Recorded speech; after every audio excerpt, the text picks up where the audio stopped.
Muchísimas gracias por compartir con nosotros esta charla. Hoy les aseguro que es muy, pero muy interesante, porque vamos a platicar un tanto de su patrimonio, un tanto de los dineros, un tanto de la economía. Y todo esto tiene que ver mucho con las prácticas que hay veces nos involucramos y no sabemos justo que estamos yéndonos a un abismo. ¿A qué me refiero? Bueno, vamos a platicar hoy con el abogado fiscalista, autor de 18 libros, el abogado Juan Raúl López Villa, además director general de la firma de abogados López Villa y Asociados, y también, déjeme decirle, director general de la revista jurídica digital Frecuencia Digital. Hoy nos viene a presentar su libro Defensa Fiscal Estratégica versus presunción de operaciones inexistentes. Él nos va a platicar así, con un lenguaje muy común y muy coloquial para que lo entendamos, usted y este servidor, pues de qué se trata. Le doy la más cordial de las bienvenidas al abogado fiscalista Juan Raúl López Villa. Muchísimas gracias por estar aquí en Top Leaders en esta plática tan interesante. Muchas gracias, es un honor estar aquí con ustedes, gracias por la cordial invitación y efectivamente, bueno, tenemos aquí presentando mi más reciente hijo, por llamarlo de alguna manera, y es una obra, como bien apuntaba, que va dirigida a cualquier persona interesada en conocer una de estas nuevas medidas que se han implementado a partir de 2014 en adelante. Ha sufrido 3 reformas en 2018 y más recientemente en 2021. Y si me permite hacer un breve resumen de este asunto que para mucha gente tal vez le parezca algo novedoso, y es que en 2014, derivado de esta determinación que llevó a cabo la OCDE, México pertenece desde 1994, pues obliga a que México tomara medidas directas en contra de la defraudación fiscal, evasión fiscal, pero particularmente en contra de lo que le llaman facturero, la simulación de operaciones.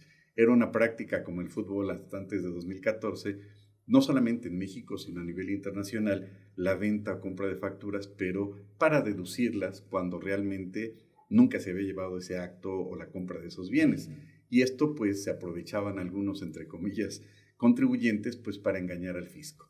El fisco toma determinadas medidas radicales como a partir de 2012 en adelante pues establecer las facturas electrónicas y de alguna manera el contribuyente ya es auditado en tiempo real a partir de esa fecha. Claro que a nadie nos preguntaron, pero a partir de esa fecha la autoridad ya tiene un control exacto de cuántas facturas emite un contribuyente y por qué cantidades. Y con ello también tiene otro tipo de información, como las declaraciones y demás, que sean ya por vía electrónica, y con ello puede advertir o incluso presumir que un particular está simulando operaciones, es decir, que alguien facturó una operación que nunca existió. Y sobre eso trata el libro de cómo defenderse, porque es un procedimiento administrativo que parte de la base de una presunción de parte de la autoridad. La autoridad presume y la carga de la prueba le corresponde al contribuyente. La pregunta, ¿hay que inscribirnos al sistema fiscal todos los mexicanos?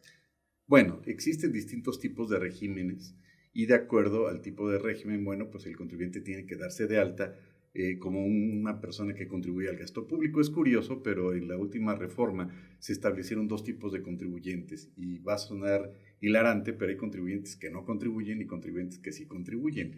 Los que no contribuyen tendrían que demostrarle al fisco que no tienen una actividad económica como tal, y los que contribuyen obviamente tendrían que cumplir también pues con el entero de sus contribuciones.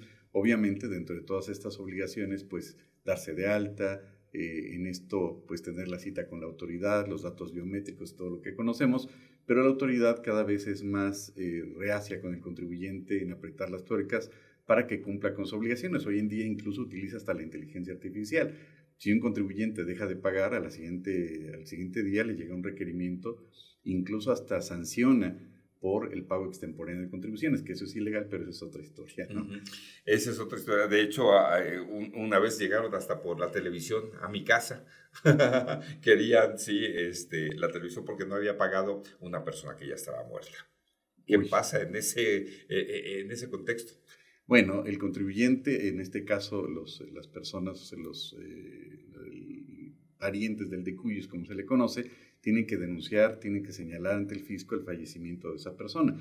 Desgraciadamente hay que decirlo, en nuestro país como que esa costumbre no le gusta a muchos contribuyentes, pero no deja de ser una simulación y es algo muy delicado ante el fisco. Se tiene que manifestar ante la autoridad pues el fallecimiento de esa persona, e incluso ni con la muerte se extinguen las obligaciones en materia fiscal. Ese es otro tema interesantísimo. Ese es otro tema que seguramente vamos a tratar aquí en Top Leader. Pero defensa fiscal estratégica versus presunción de operaciones inexistentes, que justo es este libro que está diseñado para leerlo los ciudadanos a pie. Exacto. Este servidor. El objetivo, efectivamente, como la primera edición fue en 2018, esta, aunque es una segunda edición, propiamente es un libro nuevo y va dirigido efectivamente no solamente a abogados y contadores, sino a cualquier persona que tenga interés en conocer esta situación. ¿Por qué lo debo de leer? Es una pregunta excelente y la agradezco, porque tenemos que prevenir cualquier tipo de situación. Partimos de la base de que la autoridad presume. Si el contribuyente no contesta, si el contribuyente no se hace sabedor, está consintiendo el acto. Es decir, el silencio del contribuyente implica eso. Entendemos que ahora, a partir ya de 2014, la autoridad le notifica a través de buzón tributario, pero la autoridad implementó además 2 sistemas interesantes, muy cuestionables, que señalo en el libro, que es el diario oficial y la página del SAT, que por cierto no son una forma o un mecanismo legal de notificación, pero así se le ocurrió a la autoridad muy creativamente de notificar al contribuyente. A partir de ahí tendrá 15 días, que podrían ampliarse a 15, para acreditar lo que a partir de 2014 generó toda una revolución, entre comillas, desde la perspectiva jurídica, que es la materialidad. ¿Qué es eso? Demostrar que sí existió el acto jurídico. ¿Y cómo lo va a demostrar? A través de todas las documentales que tenga a su cargo, para acreditar que efectivamente esos bienes o ese servicio sí se llevó a cabo.